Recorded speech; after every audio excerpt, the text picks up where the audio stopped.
You ask Tiger to solve. This deals with linear equations with one unknown. The final result is x equals -28/9. Let's solve it step by step. Simplify the expression. Convert the integer into a fraction. Combine the fractions. Combine the numerators. Group all constants on the right side of the equation. Add 1 to both sides. Simplify the arithmetic. Convert the integer into a fraction. Combine the fractions. Combine the numerators. Isolate the x.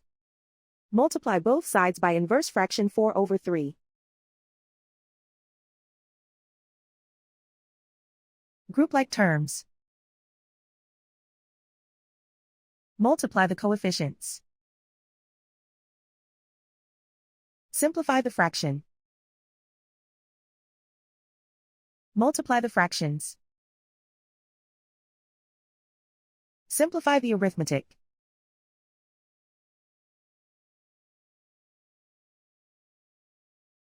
And so the final result is x equals -28/9.